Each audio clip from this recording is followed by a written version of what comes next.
Hello children, welcome to Ritu ma'am's online class.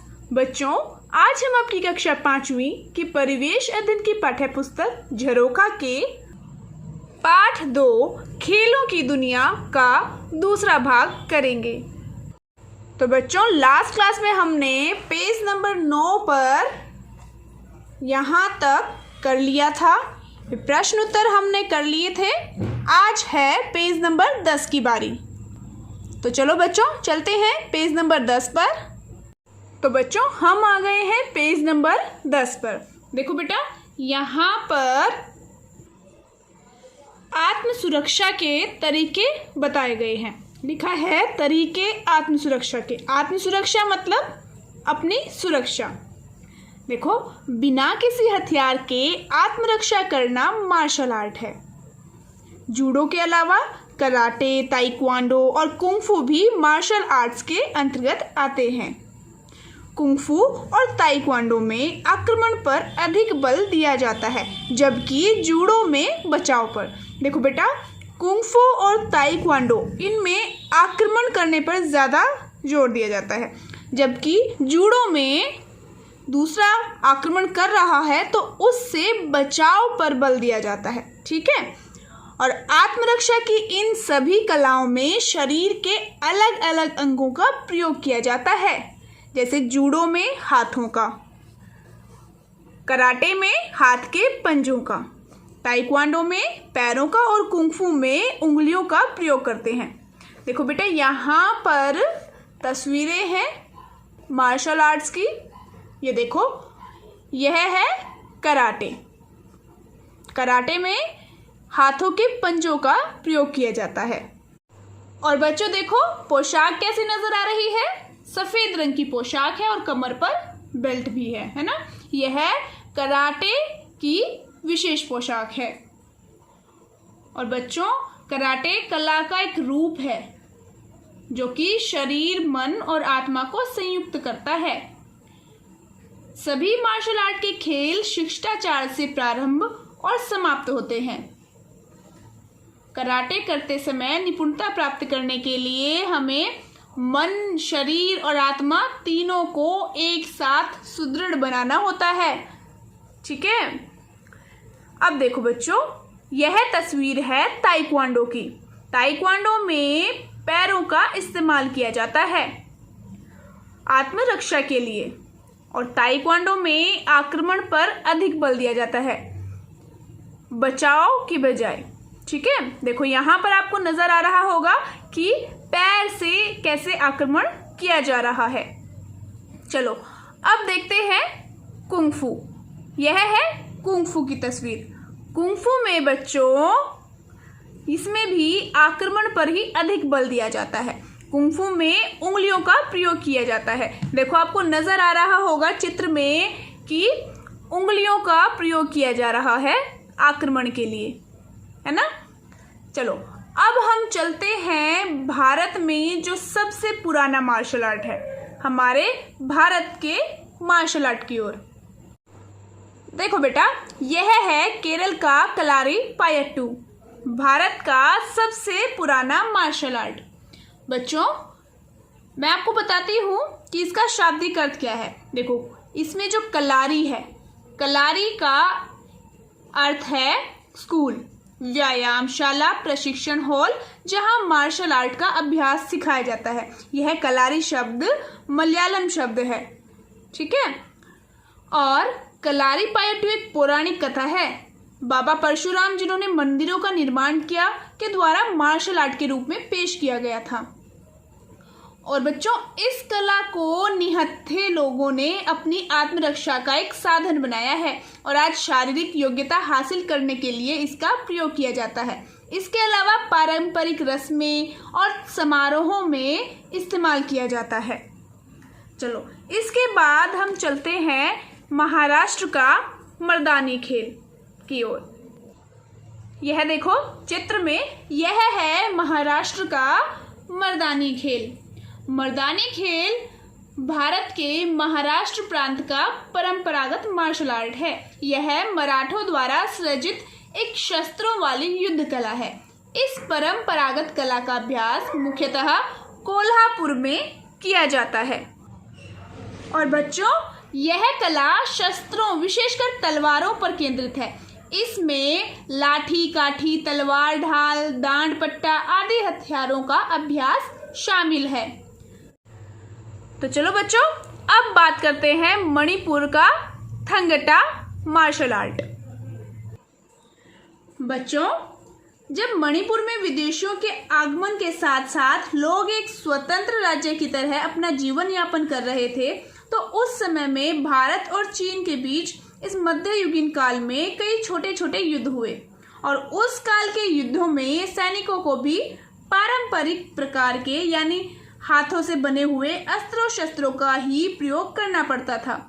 उस काल में उन राज्यों में कई कुल एवं जातियों के लोगों के बीच संघर्षपूर्ण जीवन शैली के कारण ही इस कला का जन्म हुआ, जिसका नाम क्या है? थंगटा। देखो, इसकी पोशाक तो आपको चित्र में नजर ही आ रही होगी, है ना। चलो, अब यहाँ पर हमने बात की इन कुछ मार्शल आर्ट्स की। अब नीचे पता करो और लिखो में देखो, अन्य राज्यों के कुछ मार्शल आर्ट्स के बारे में पता करो और लिखो। देखो बेटा, यह है पंजाब का गतका मार्शल आर्ट। और किन अवसरों पर खेला जाता है? मेलों में। और विशेष पोशाक कौन सी पहनी जाती है? बेटा, विशेष पोशाक पहनी जाती है जो वहाँ की सांस्कृतिक और परंपरागत हम कहें पोशाक है, वही पहनी जाती हैं। ये देखो, चित्र में आपको नजर आ ही रहा होगा, है ना। और इसका उद्देश्य क्या है? इसका उद्देश्य होता है अपनी रक्षा के लिए यह मार्शल आर्ट सिखाया जाता है और इसकी प्रैक्टिस की जाती है अपनी रक्षा के लिए, ताकि समय आने पर स्वयं की रक्षा कर सकें। देखो बच्चों, अब है बिहार का परिखंडा मार्शल आर्ट। बेटा, यह मार्शल आर्ट सांस्कृतिक कार्यक्रम के अवसर पर खेला जाता है, कुछ विशेष अवसरों पर भी खेला जाता है। और छऊ नृत्य में इस मार्शल आर्ट के कुछ स्टेप्स यूज किए जाते हैं और इसकी विशेष पोशाक वहाँ की सांस्कृतिक परंपरागत पोशाक ही होती है। और उद्देश्य होता है इसका मनोरंजन और आत्मरक्षा। और बच्चों, मैं आपको बता देती हूँ कि परिखंडा इसका क्या अर्थ है।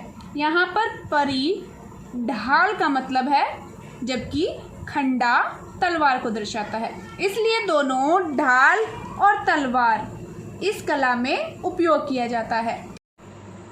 तो बच्चों, अब है तमिलनाडु राज्य का सिलंबम मार्शल आर्ट। यह लाठी स्टाफ फेसिंग का एक प्रकार है और यह सांस्कृतिक कार्यक्रमों एवं विशेष अवसरों पर खेला जाता है। और इसमें पोशाक बेटा देखो, जैसा आपको चित्र में नजर आ रहा है, यह पोशाक होती है सिलंबम मार्शल आर्ट की और इसका उद्देश्य होता है स्वयं की रक्षा। अब देखो, अगला है बंगाल राज्य का लाठी मार्शल आर्ट। बेटा, लाठी मार्शल आर्ट पंजाब और बंगाल दोनों में अभ्यास किया जाता है। और लाठी एक छड़ी, मुख्य रूप से गन्ने की छड़ें, जो आमतौर पर लंबाई में 6 से 8 फुट होती हैं और कभी कभी धातु को संदर्भित करता है। यह भी देश के विभिन्न गांवों में एक आम खेल है। और बेटा, यह लाठी एक छड़ी, मुख्य रूप से गन्ने की छड़ें, जो आमतौर पर लंबाई में 6 से 8 फुट होती हैं, वह यूज की जाती है। और यह गांव में एक आम खेल के तौर पर खेला जाता है।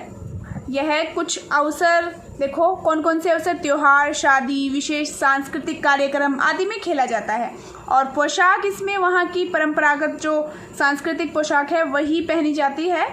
यह एक आम खेल की तरह ही खेला जाता है, पोशाक भी आम ही होती है, वहीं की जो लोकल होती है वही। और इसका उद्देश्य होता है मनोरंजन। लाठी जो मार्शल आर्ट है, इसका उद्देश्य मनोरंजन होता है, किसी को नुकसान पहुंचाना नहीं होता। जब यह खेल खेला भी जाता है तो ध्यान रखा जाता है कि किसी को नुकसान नहीं पहुंचे लाठी की मार से। अब चलो बच्चों, ये हो गया है। अब अगले पेज पर चलते हैं। अब पेज नंबर 11 पर देखो बेटा, भारतीय मार्शल आर्ट के अलावा कुछ पारंपरिक खेल भी हैं, जैसे गिल्ली डंडा, कबड्डी, खो खो, आंख मिचोली, स्टापू, पिट्ठू, पतंगबाजी, कुश्ती, तलवारबाजी, नटों के करतब आदि। इनमें से कुछ ऐसे खेल हैं जिनके स्वरूप में अब बहुत परिवर्तन आ चुका है, जैसे तलवारबाजी। देखो बेटा, ये जो आपको पिक्चर नज़र आ रही है, यह है तलवारबाजी की तस्वीर है, पिक्चर है। अब पहले समय में लड़ाई तलवार से हुआ करती थी। योद्धाओं के लिए तलवारबाजी सीखना आवश्यक होता था। धीरे धीरे यह एक मान्यता प्राप्त खेल के रूप में परिवर्तित हो गई। अपने शारीरिक अंगों के लचीलेपन से नट भिन्न भिन्न करतब दिखाते रहे हैं। अब धीरे धीरे यह कला खत्म हो रही है। नट गजब का शारीरिक संतुलन बनाते हैं। आधुनिक खेल जिम्नास्टिक में भी खिलाड़ी अपने शारीरिक संतुलन, लचीलेपन व दमखम के आधार पर इस कला का प्रदर्शन करते हैं। देखो बच्चों, नीचे यहाँ पर यह है नट का खेल। ये जो चित्र में नज़र आ रहा है, देखो कैसे यह लड़की इस बांस के डंडे पर चल रही है ना, और हाथ में उसके एक बांस का डंडा है, और सिर पर देखो क्या रखा हुआ है ना, सभी को इसने बैलेंस किया हुआ है। और यह है जिम्नास्टिक का खेल। अब देखो बेटा, सोचो और लिखो में प्रश्न है नंबर 3, क्या तुमने कभी नट का खेल देखा है? यदि हाँ, तो तुम्हें उसके कौन कौन से करतब अच्छे लगे? कौन कौन से करतब अच्छे लगे अगर आपने देखा है तो? अगर देखा है तो लिखना है हाँ। और जैसे मैंने कुछ करतब यहाँ लिखे हैं, जैसे पतले बांस या रस्सी पर चलना, रिंग में से निकलना, और भी करतब दिखाते हैं ना नट, वो भी जो आपने देखे हो तो आप यहाँ लिख लेना। मैंने आपको एग्जाम्पल के तौर पर यहाँ लिखकर बताया है, आप अपनी तरफ से लिखना जो आपने देखे हों और आपको अच्छे लगे हों। ठीक है बेटा। नंबर 4 पर प्रश्न है, इसके अलावा तुमने और कौन कौन से खेल तमाशे देखे हैं?